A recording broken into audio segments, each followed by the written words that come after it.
Nós vamos ler 19 versículos, do 1 ao 19. Segundo livro dos Reis, capítulo 5, do verso 1 ao verso 19. Bendito seja o nosso Deus. O título tem como... O título diz o seguinte: Naamã é curado de lepra. Verso 1. Naamã, comandante do exército do rei da Síria, era grande homem diante do seu senhor e de muito conceito, porque por meio dele o Senhor tinha dado a vitória à Síria. Ele era um herói de guerra, porém sofria de lepra. Tropas saíram da Síria e da terra de Israel, levaram cativo uma menina que ficou a serviço da mulher de Naamã. Um dia a menina disse à sua senhora: quem dera o meu senhor estivesse na presença do profeta que está em Samaria, ele o curaria da sua lepra. Então Naamã foi contar isso ao seu senhor, dizendo: assim falou a jovem que é da terra de Israel. O rei da Síria respondeu: vá, eu enviarei uma carta ao rei de Israel. Então Naamã partiu e levou consigo 340 quilos de prata, 72 quilos de ouro, 10 mudas de roupa. Levou também ao rei de Israel carta que dizia: tão logo essa carta chegar até você, saiba que eu lhe enviei. Sabe que eu enviei Naamã. Calma. Tão logo essa carta chegar a você, saiba que eu lhe enviei Naamã, meu servo, para que você o cure de sua lepra. Quando o rei de Israel acabou de ler a carta, rasgou-se as suas vestes em sinal de medo e disse: por acaso sou eu Deus, com o poder de tirar a vida e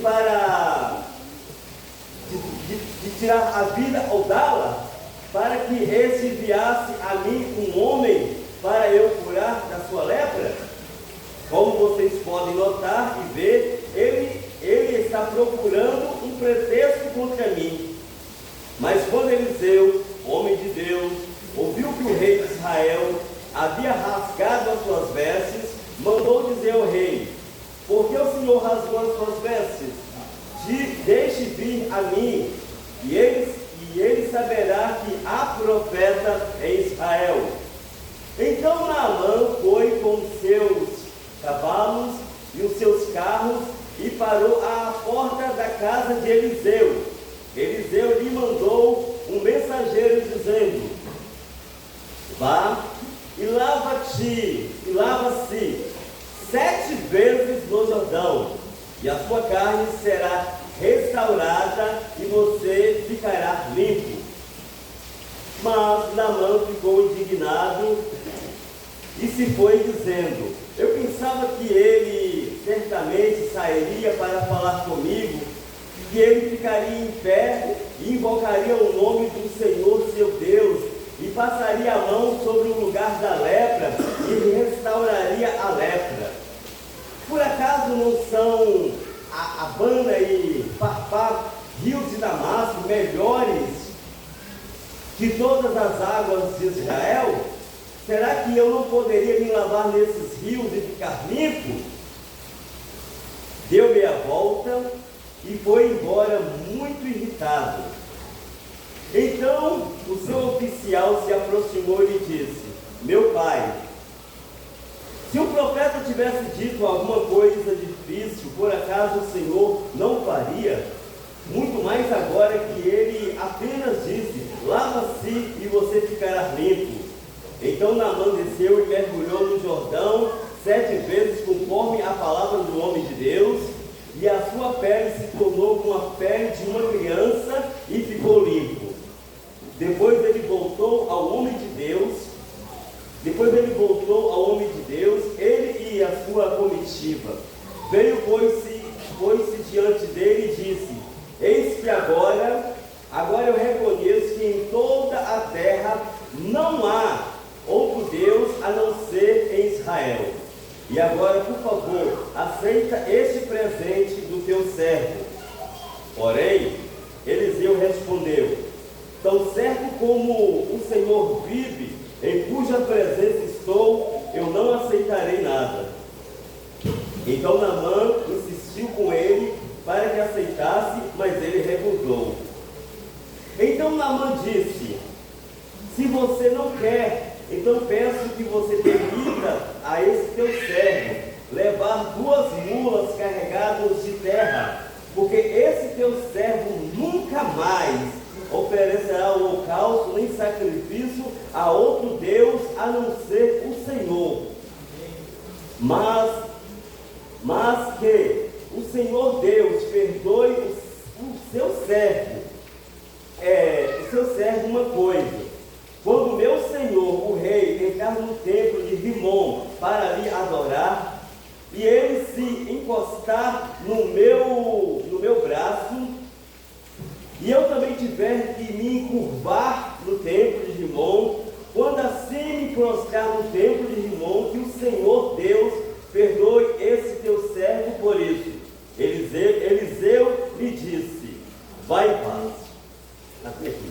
Bondoso Deus, muito obrigado, Deus, por esse momento, muito obrigado por essa palavra, muito obrigado por essa noite, muito obrigado pela vida de cada um presente. Os que não puderam vir, por quaisquer que seja o motivo, o Senhor possa estar abençoando, enchendo o coração de graça. Nós te adoramos em nome de Jesus. Amém. Queridos, é um texto bem conhecido, e eu gosto muito desse texto. Talvez eu já falei esse texto aqui uma vez, talvez até 2. Eu sempre anoto quantas vezes eu prego num lugar para não repetir a mensagem. Eu não gosto muito, mas esse texto eu acho muito importante. Ele é de toda a Bíblia, né? A Bíblia diz assim: toda a Escritura é divinamente inspirada por Deus, e ela serve para nos ensinar, nos exortar, nos edificar, nos manter na presença de Deus, né? Falando sobre o texto, eu gosto muito desse texto. Essa história é muito edificativa. O capítulo 5 que nós lemos do texto do segundo livro dos Reis, ele acontece no período do profeta Eliseu. Ele acontece no período em que o profeta Eliseu é levantado como profeta. Isso aconteceu mais ou menos entre o ano de 850 a 845 antes de Cristo. Antes de Cristo vir à terra como homem para morrer e ressuscitar e nos dar o direito da salvação. Isso aconteceu. O rei que reinava em Israel naquela época era o rei Jorão, que era filho de Acabe. Provavelmente um dos piores reis que já houve em Israel. Acabe em si ele não era tão ruim, ele era tipo uma marionete. Já viu essa expressão? Ele é mandado pela mulher, né? E ele era meio mimado, né? Meio dengoso. Um dia está ele lá, todo dengoso lá, a esposa chega para ele, talvez usou essa expressão, né? Ô meu bem, que você tem? Eu queria a vinha de Nabote, Nabote não quer vender para mim, né? Ele tinha tanta vinha, tanta terra, queria de Nabote. Mas Nabote não podia vender porque era de herança, e eles guardavam isso de uma forma muito importante. Eles não desfaziam uma coisa, uma herança que era passada de geração por geração. Mas eu não quero entrar nesse assunto não, né? Então aquela mulher, ela faz uma maldade muito ruim, um jejum falso, acusa Nabote contra o rei, mata ele para dar a herança para aquele homem, aquele mimado. Mas depois a consequência vem. Irmãos, aprenda uma coisa só nessa fala que eu vou falar.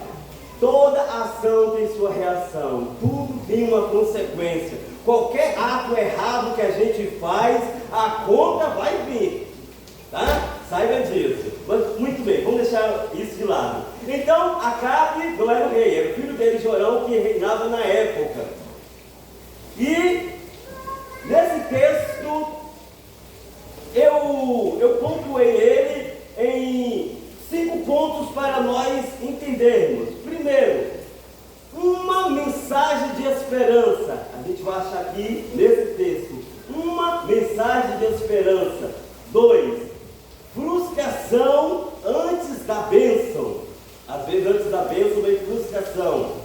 O que é frustração? É um momento de desgosto, é um desespero, é um desânimo ou quase uma desistência. Terceiro, um conselho de um amigo. Um conselho é muito bom, muito importante, né? Onde tem conselheiros, a segurança. Quarto, o milagre mediante a obediência, querido. Isso é profundo. O milagre de Deus, ele vem na nossa vida mediante a obediência. E quinto, né? O verdadeiro cristão adorador do Deus verdadeiro. Louvado seja o nome do Senhor. Então a história todo mundo conhece. A Bíblia chega a descrever um pouco, e quando lemos outros livros também achamos essa história. Quem era Naamã? Naamã, ele era um general de guerra, um homem que o seu rei depositava toda a sua confiança. Ele era um homem que, depois do rei, era ele que tomava toda a direção, era ele que ordenava o exército, né, para onde iria, e designava grupos de 1000, de 100 e assim por diante. Naamã, ele era esse homem. Assim como em Israel tinha o general de guerra de Davi, que era primo dele, como é que é o nome?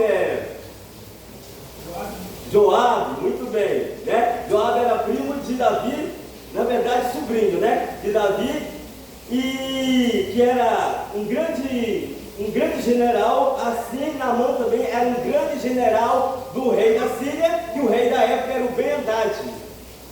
E o texto mostra para nós que Ben-Hadad era aquele homem assim, ele já era um pouco idoso, e ele era idólatra, ele não adorava o mesmo Deus de Israel. E como hoje existia as disputas de terra, e em certa disputa de terra, quando o exército assírio entrou na terra de Israel, levou ali uma menina cativa, um grupo de pessoas, mas o texto vai dizer em especial sobre uma menina. Não sabemos quantos anos tinha essa menina, talvez 12 a 18, ou talvez mais, mas o texto chama de uma menina.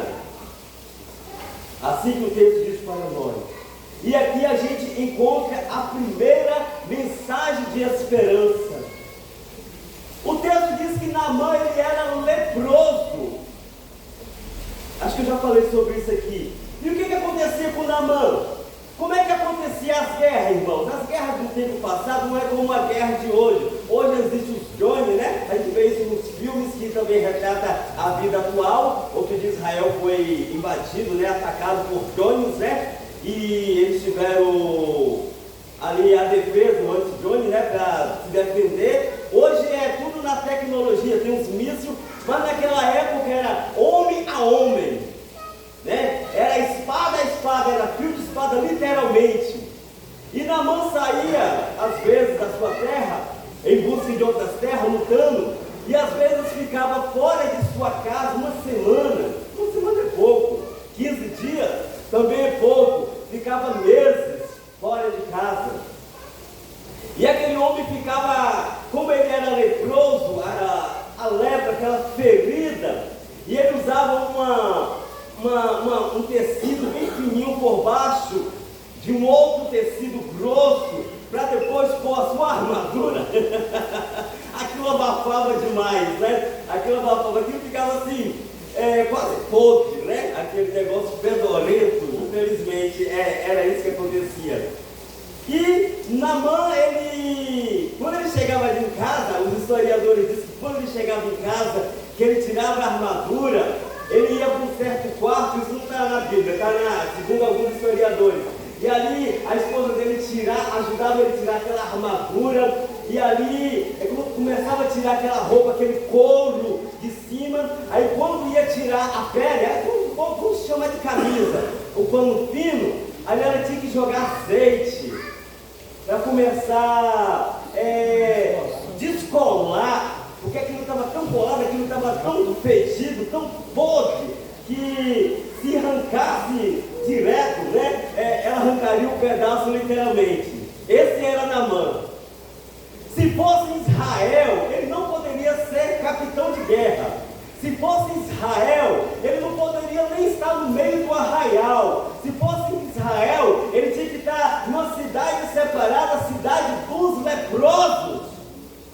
E de tempo em tempo tinha que se apresentar diante do sacerdote, para que o sacerdote analisasse a sua situação. Mas como ele não era de Israel, ele tinha essa regalia. Mas aqui vai entrar uma mensagem de esperança. Verso 3, acompanha comigo.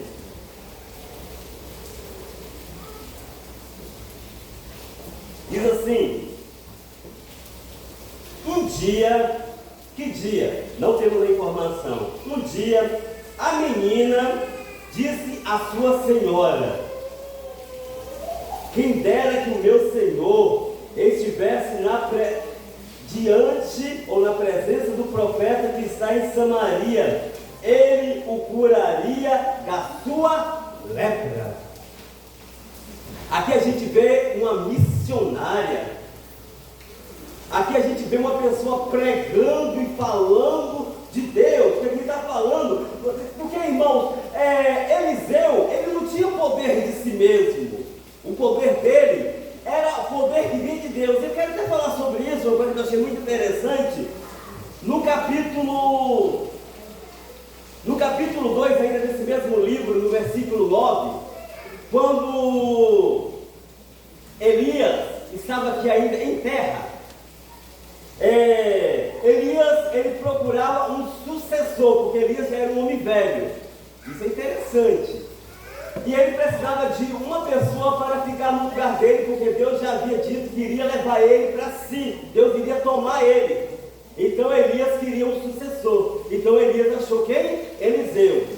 E no capítulo 2, verso 9, Elias diz assim para Eliseu: Eliseu, olha o seguinte, deixa eu ler aqui. Havendo eles passado, Elias disse a Eliseu, olha o que Elias disse para Eliseu: olha, pede-me o que você queres que eu te faça, antes que eu seja tomado de ti. Ele sabia que ele ia ser tomado, ele ia ser levado. Disse Eliseu: peço-te que me toque por herança, toque por herança a porção dobrada do teu espírito. Eu li a versão de diferente, mas tudo bem. Então, ele pede a porção dobrada do seu espírito. Esse pedacinho que é muito mal interpretado no meio pentecostal, mas eu vou explicar aqui. Essa porção dobrada tipo assim, era um direito que o herdeiro tinha. Quando o pai estava para morrer, para partir, aí o pai dava a porção dobrada para o primogênito. O primogênito pegava a parte dobrada e o outro pegava o que sobrava. Era assim que acontecia. Eliseu está dizendo o seguinte para Elias: já que você vai partir e eu vou ficar como profeta, e eu vou ser, tipo assim, vamos dizer, o líder dos profetas, eu vou conduzir, eu vou ter que fazer escola de profetas, ensinar os profetas, então eu peço que você me dá a porção dobrada, né? E Deus deu isso a Eliseu? Deu, porque Elias realizou por Deus, dado por Deus, tá, amado? Entenda bem, não é o homem em si que faz. Elias realizou 7 milagres, dentre eles uma ressurreição.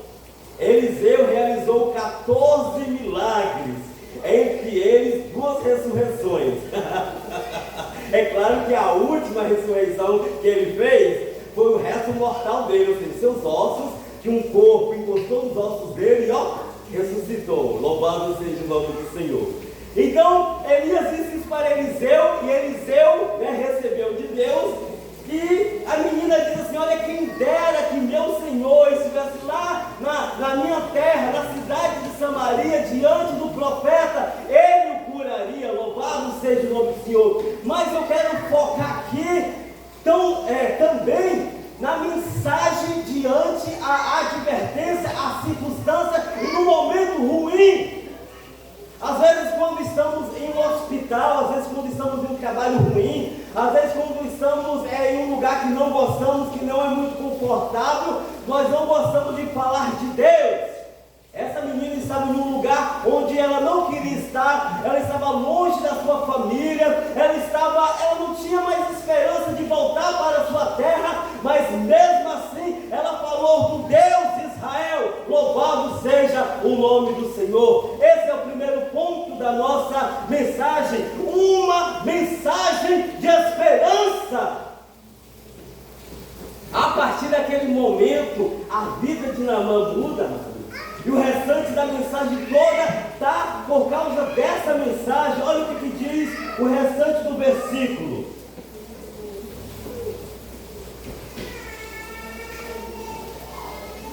Verso 4. Então Naamã foi e contou isso ao seu senhor, dizendo, quer dizer, a Bíblia não contou para nós que, não contou os detalhes, né? Que é claro que a mulher foi até Naamã e falou, olha Naamã, a menina que veio cativo da terra de Israel, falou que lá tem um homem de Deus, não contou, não está escrito isso, mas a gente sabe disso que aconteceu. E quando isso foi falado para Naamã, encheu o coração de Naamã de esperança. E quando Naamã vai até o rei Ben-Hadad, ele fala assim, ó, assim e assim falou a jovem que é da terra de Israel. Ela falou que eu posso ser curado. Primeiro ponto, louvado seja o nome do Senhor. Então, como nós lemos, o rei Ben-Hadad escreve uma carta, dá a Naamã, e como tinha por costume, deu presente, né, para apresentar diante do rei, porque acreditava que era o rei que iria curar ele de toda aquela enfermidade. Quando o rei Jorão, que nós já sabemos, recebeu a carta, ele ficou muito furioso, ele ficou com medo. Por quê? Porque como existia constantemente guerras entre eles, ele acreditou que aquilo era um meio que o rei estava usando para guerrear contra eles. Ou seja, já que você não curou o meu capitão de guerra, então eu vou invadir vocês e vou matar vocês. Aí ele já ficou com medo. Então ele rasgou a roupa. Eu já expliquei que esse ato de rasgar a roupa, sentar na cinza, botar cinza na cabeça, cobrir com pano preto, isso significa humilhação, significa que a pessoa, o rei, a nação, está dizendo o seguinte, eu não consigo nada, é somente Deus que é Deus, somente Deus que pode me ajudar. É claro que isso foi, sem dúvida, dito ali no meio deles. Isso chegou até o profeta Eliseu, que morava em Samaria. Então, o profeta disse para o rei, manda ele vir até a mim. Aí o verso 9 vai dizer que Naamã, com seus cavalos, parou em frente da casa de Eliseu. O verso 9 diz isso. Eliseu não teve muita conversinha com Naamã, não. Não foi paparicar, não foi, eu sei que você é um homem respeitado, não teve muita conversa não. Na verdade ele nem foi lá falar. Olha o que o texto diz, vamos ver o que o texto diz. Eliseu lhe mandou um mensageiro. Ele falou? Ele foi diretamente? Ele não foi, foi um mensageiro. E o que é que o mensageiro vai dizer? Talvez foi Geazi, talvez foi outra pessoa. O mensageiro chegou e falou assim, ó, assim disse Eliseu, mergulha-te ou lava-te no Jordão 7 vezes, e a sua carne vai ser restaurada, você vai ficar limpo. Bom, então aqui já tem a solução do problema. Ele foi para quê? Para ser curado, não foi isso? Então qual é a solução do problema? O que é preciso fazer? É descer o Jordão, pronto, aqui está o problema. Mas diante dessa resposta, diante dessa cura, diante desse momento, aí vem o segundo ponto, a frustração. E Orlando, por que ele ficou frustrado? Vamos ver o texto, vai dizer para nós, vamos ler. Olha o que ele pensava. Naamã tinha uns pensamentos bobos. Ele tinha assim consigo, né? Todo mimadinho, chegando lá, ele vai se apresentar diante de mim, aí ele vai invocar o Deus dele, aí vai botar a mão em mim, vai descer a mão, eu vou ficar curado. Vamos ver o que a Bíblia diz, para vocês não dizerem que eu estou falando de mim mesmo. Ok. Eu pensava que ele certamente sairia para falar comigo. Pronto, ele já não saiu para falar. Segundo, que ele ficaria em pé, ele não ficou em pé diante de Naamã. Terceiro, que ele invocaria o nome do Deus, do seu Senhor, do seu Deus, e passaria a mão sobre o lugar da lepra e restauraria a lepra. Não gostou não, viu? Não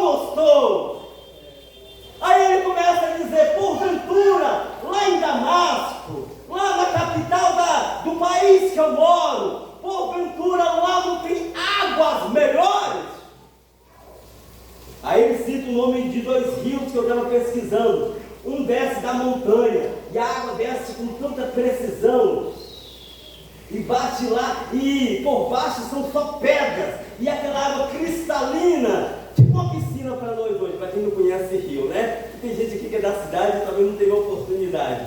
Mas já viu na televisão, isso é muito comum. Aquela água maravilhosa, né? Aí ele fala assim, poxa, tá lá os rios, a Bana, né? E Papá, poxa, não seria melhor? Por que ele não manda eu ir para lá? Eu mergulho lá e saio curado. O que ele quer? Querido, aprenda uma coisa. A vitória, a bênção, ela vem mediante a obediência a Deus. Não era para mergulhar nessas águas limpas, não. Era para mergulhar no Jordão. E se Naamã obedecesse e mergulhasse 6 vezes, ele não seria curado. Por que, Orlando? Porque a vitória vem mediante a obediência. Talvez se a gente fosse botar um título nessa pregação, a gente botaria assim: bênçãos recebida pela obediência. Louvado seja o nome do Senhor.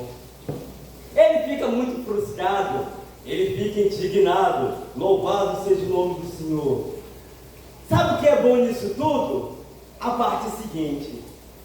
A parte seguinte fala de um oficial dele, de uma pessoa que olha assim.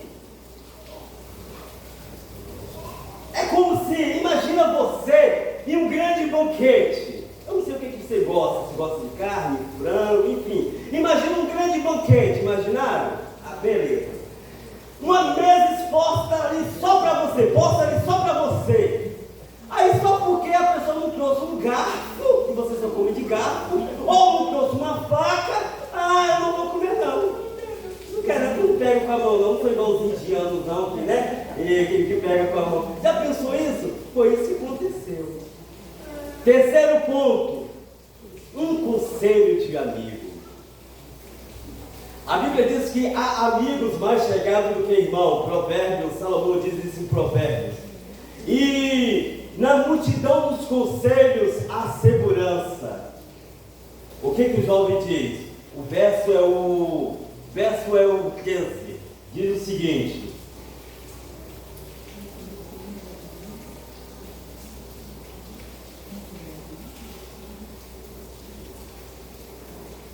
o versículo da minha Bíblia é, não fica na ponta não, alguns ficam no meio aí, por isso que eu não estou achando, mas eu vou achar aqui.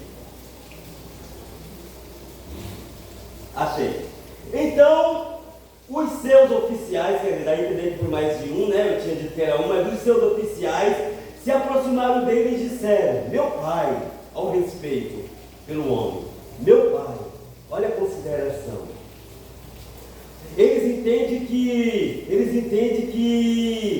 Naamã está tipo com dengo, tipo menino dengoso. Naamã está tipo assim, eles entendem, eles falam assim: meu pai, se o profeta tivesse dito alguma coisa difícil, por acaso você não faria? Ou seja, se o profeta tivesse dito: olha, você vai ser curado se você vencer uma guerra para Israel, ele não iria lá lutar para ganhar? É isso que está dizendo. Meu pai, se o profeta tivesse dito uma coisa difícil, você não faria?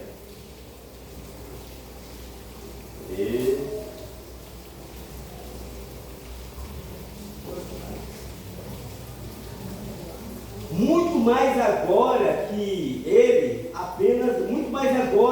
ele disse, quer dizer, isso não é nada, olha só o que ele disse: lava-te e você ficará limpo. Quer dizer, olha só, meu pai, o que ele está dizendo? Ele só está dizendo: a água está aí, é só lavar e vai ficar limpo. Mas a pergunta surge: por que ele não queria mergulhar no Jordão? Pesquisa depois em casa, numa oportunidade, tenta ver um vídeo do Jordão da época. Água suja, água barrenta, água imunda. E como o Jordão, é claro que todo rio ele sempre passa na parte baixa, é claro, né? E toda a parte alta, toda sujeira, todos os dejetos, todos os restos de animais, todas as fezes, tudo aquilo descia, no tempo de chuva, descia para o Jordão. E o Jordão ficava com a água bem desagradável. Então ele não queria descer ali. Mas ele desceu. Vamos ver o que diz o verso seguinte.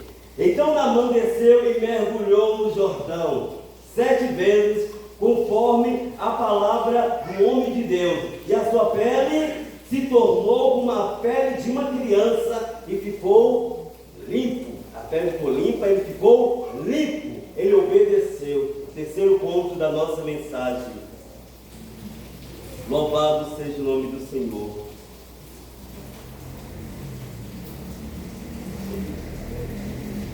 O verso 14, né? O verso 14 foi o que eu já li. Ele desceu e mergulhou 7 vezes. Por que a pele dele se tornou limpa como de uma criança? Por causa da obediência. Ele obedeceu. Ele fez tudo que o profeta havia dito. Depois que ele ficou curado da sua lepra, ele não foi embora não. Ele voltou até a casa do profeta novamente.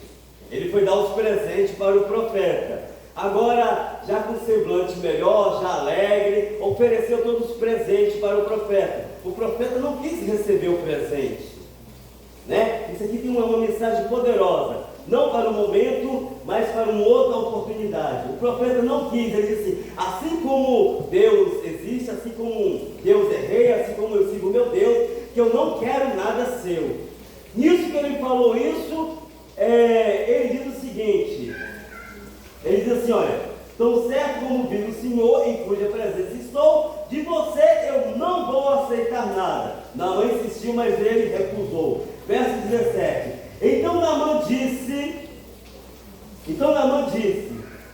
se você não quer, ou seja, se você não quer receber esse presente, então eu peço que você permita que eu, esse teu servo, levo 2 mulas carregadas de terra de Israel, porque este seu servo nunca mais, quanto?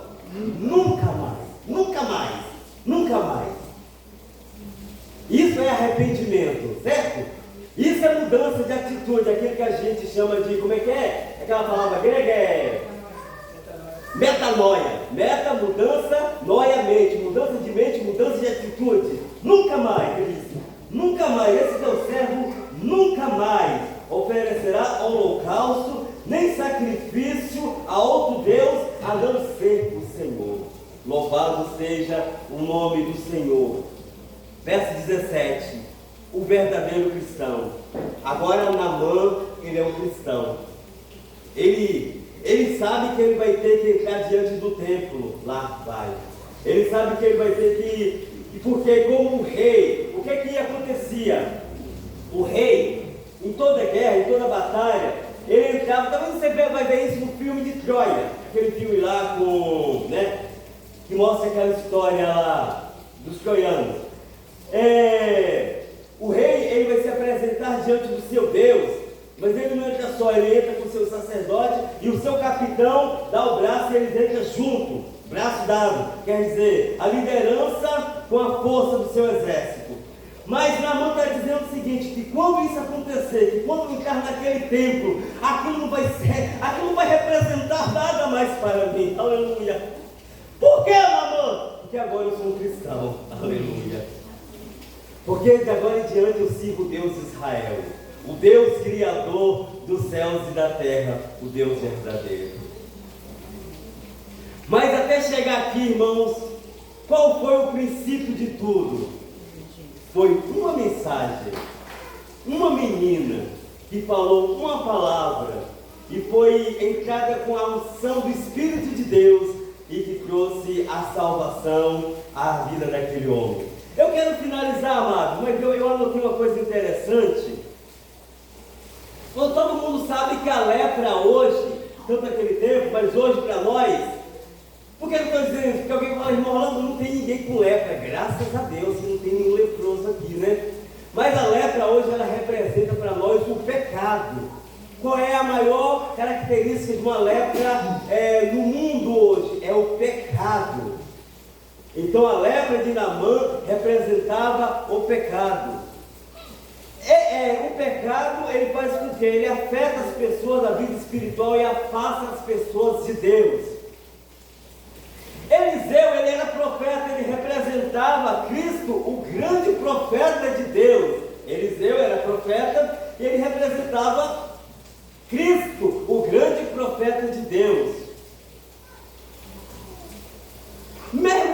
no Jordão, aqui talvez você não vai concordar, mas vou tentar explicar. Mergulhar no Jordão hoje representa como mergulhar na fonte de água viva que é Cristo Jesus. Então eu falava, mas irmão Orlando, Rio Jordão, não, esquece a parte de sujo, esquece isso, né? O Rio Jordão daquela época é aquela época. Hoje, o Rio Jordão hoje para nós é mergulhar debaixo ou mergulhar na fonte de água que é Cristo Jesus. Alguém vai dizer, irmão Orlando, tem alguma base bíblica essa sua fala? Eu achei várias, mas eu vou falar algumas. João 7, 37, 38, Jesus estava numa festa. A festa durava 7 dias. Aí, no último dia, ele se apresenta diante do altar e lá tinha uma fonte de água. Nós estudamos isso na escola bíblica, não sei se os irmãos lembram. Aí tinha um jarro de água, de ouro, onde a água passava. Aí Jesus se apresenta naquela fonte, é como se ele tivesse bradado, falado em voz alta. Aí fala assim, e no último dia, o grande dia da festa, Jesus foi-se de pé e disse, olha que bom está escrito ali, se alguém tem sede, venha a mim e beba. Ponto. Aí vem o verso 38, que diz o seguinte, cadê o verso 38? Quem crê em mim, como está escrito na Escritura, rios de águas vivas fluirão na sua vida. Ou seja, você mergulhará numa fonte de água viva que nunca mais vai se acabar. Tem outra referência, Orlando? Tem qual? João capítulo 4, quando Jesus se apresenta à mulher de Samaria. Ele diz para a mulher samaritana, não tem essa água que você está pegando, você vai tomar ela e você vai estar sede, mas eu vou te oferecer uma água. Que água é essa, mestre? Essa água que eu te der, você nunca mais vai ter sede, e essa água vai fluir na sua vida e vai te dar uma vida eterna. Louvado seja o nome do Senhor. Essa é a comparação que eu achei maravilhosa trazer para a nossa vida. Para concluir, irmãos, que eu já falei demais. O que a gente aprende com isso tudo? O que a gente aprende? A gente aprende que em meio à adversidade não devemos calar. Em meio dos momentos difíceis da nossa vida, devemos reconhecer que Deus é Deus. Exemplo, se estamos doentes, não vamos deixar a doença chegar a um ponto de nós deixarmos de acreditar que existe Deus. Porque a doença vem para todo mundo, amado. Tanto para o servo de Deus, quanto para o que não é servo de Deus. Mediante a um desemprego, a um problema conjugal, a um problema social, não vamos deixar isso nos abater. Deus deve ser louvado em todo momento da nossa vida. Louvado seja o nome do Senhor. Esse é um ponto importante. Segundo ponto, devemos, amado, reconhecer. O que é que devemos? Reconhecer que só vamos ser abençoados, só vamos ser prósperos espirituais e até mesmo material, se nós obedecermos à palavra de Deus. Então, quando o Senhor diz não, é não. Quando o Senhor diz não, é não. Eu fico pensando nisso, lá no Éden, tanta árvore que tinha, mas uma única árvore que talvez chamava a atenção, mas de todas as árvores, houve uma árvore que Deus disse não. Uma árvore, eu não sei que fruto é, eu não posso falar, ninguém pode falar com certeza, porque não está escrito, mas teve um fruto lá que Deus disse não, não coma. E o comer se tornou desobediência, se tornou pecado. Então a obediência, obedecer é melhor do que sacrificar.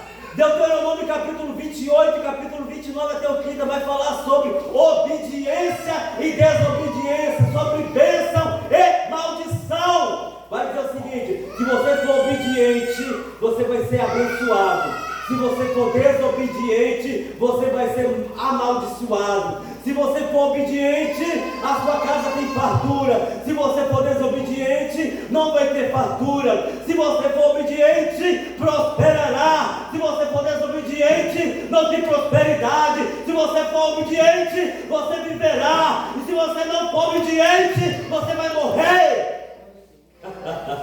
Palavra dura, né? Eu não estou com medo. Aleluia. Mas nós vamos obedecer. Amém. Bondoso Deus, muito obrigado por essa palavra que o Senhor falou comigo.